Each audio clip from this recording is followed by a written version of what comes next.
So last time we were addressing this question that a lot of you had. Is there any way to change speed instantly? Like maybe in another experiment with a brick wall or something like that. And we looked at some different evidence, and in the end I said, no. So that was great, except for the fact that, if I'm quoting approximately correctly, I believe someone replied in class, I know you're probably right, but I still don't believe it. So where did I go wrong in my argument? What was wrong with it? So let's take a look at what the argument that I had was. Here we are. Here's my scientific explanation. You can never change speed instantly. It has to happen gradually over time. When you're in a car, blah, blah, blah. So let's take this apart here. Let's read that first sentence. You can never change speed instantly. It has to happen gradually over time. That sounds to me like a claim, so I'm going to color it red. How about the next sentence? When you're in a car and hit the accelerator, it takes time to speed up. Well, that's something that I've actually observed, and observations are typically, those are things that we've seen. That's usually evidence, so let's color that green. All right. When we zoomed in on the speed graph from our tabletop cart, it took time to speed up and slow down. Ooh, that's also evidence because that's something we observed in our experiment. And then the last sentence, when we looked in slow motion, the car took time to slow down gradually during the crash test. And we talked about how that was an observation that we took during a little mini experiment that we created, so that's also evidence. All right, there's my scientific explanation. Can you figure out what is wrong with it? I got red, I got plenty of green, no blue. Well, what about if I add this? Because I'm right. Doesn't work that way. That's not a good scientific explanation. So let's take a look at the template here again. And this is this template. It has the claim, evidence, and reasoning. And this is how we sort of like to explain science.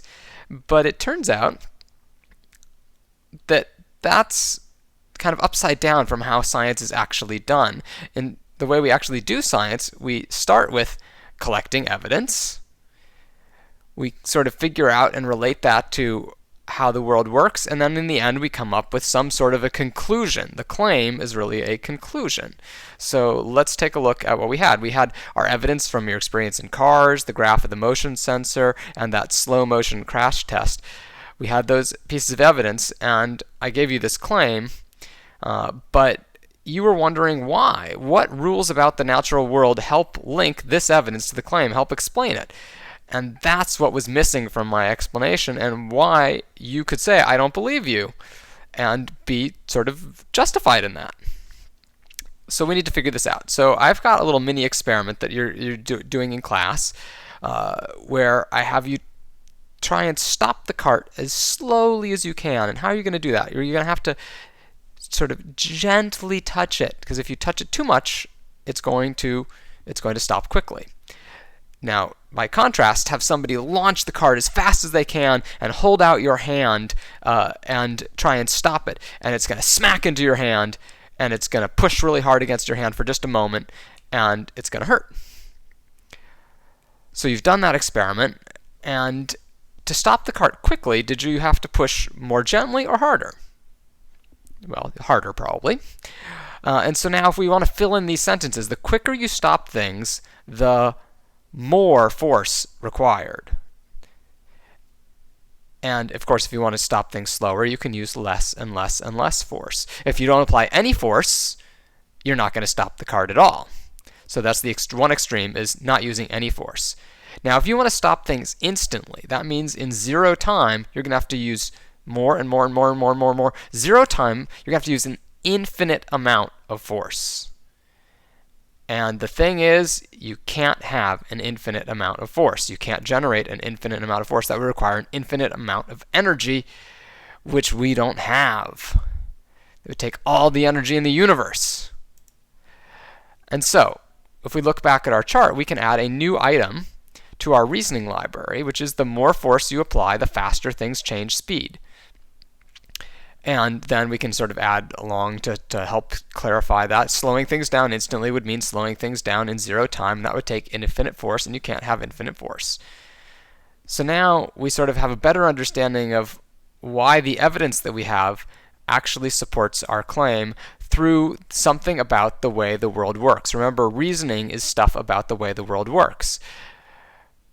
Let's now relate that to a few other things here. So let's just sort of tie it all together, what we've talked about, energy and force. And so we want to slow our cart down from, say, 60 miles an hour to 0 miles per hour. If we want to do that in 1 second versus 10 seconds. Well, it's going to take, the cart is going to give away the same amount of energy because it starts with 60 miles per hour worth of kinetic energy. And we'll talk about how to calculate that next time. And it ends with 0 kinetic energy. So it's got to give away that much kinetic energy. Nowhere in that discussion of energy does the time it stops come into play. So they give away the same amount of energy. But the force it takes to stop something in 1 second is a lot more than if you want to stop it in 10 seconds. You don't have to push on the brakes as hard. You can push gently. You use less force. Now this should sound familiar. We talked about this with our boiling water. So if you wanted to heat up water from 70 degrees to boiling and do it fast in a microwave versus on a stovetop, I said that takes the same amount of energy. But to do it quickly takes more power. That was a scientific word that we used that related energy and time. It takes less power to heat something slowly. Kind of like it takes more power to stop a car quickly than it takes less power to stop a car slowly. And how about the force required to heat up water? Well, force doesn't relate to thermal energy. Force is something that we use to talk about mechanical energy only. And that's why this whole mechanical energy in your source-receiver diagrams is so important. It's the way that we get energy from one object to another, and it only applies when we're talking about forces, pushes and pulls. And so we can't use that word for heating up water, but we can use power in both cases because both cases involve some energy. In the case of slowing down a car, we're giving away energy. And in the case of heating water up, we're actually having the water receive energy. So after this sort of quick video, we've actually touched upon several of your questions that you put into the Matador moderator. You talked about what's the difference between mechanical energy and kinetic energy. Well, mechanic energy only applies to forces, which only act between two objects. And kinetic energy is the energy that a single object has when it's moving, a single mass. Somebody else asked, does the order of the claim, evidence, and reasoning matter in a scientific explanation? And the answer is no. It's not. Well, actually, the answer is it's not fixed.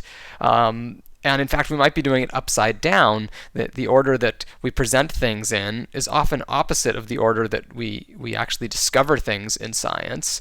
But your actual explanations that you write and craft might have some combination of order where you mix these things, claim, evidence, and reasoning, in a way that makes the best sense to make your argument most effectively. You have freedom to move those three parts around and construct the most compelling argument you can.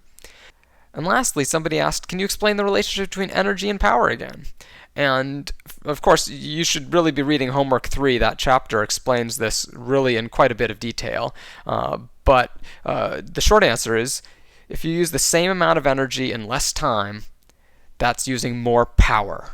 Just like stopping the car quickly or heating the water in the microwave quickly.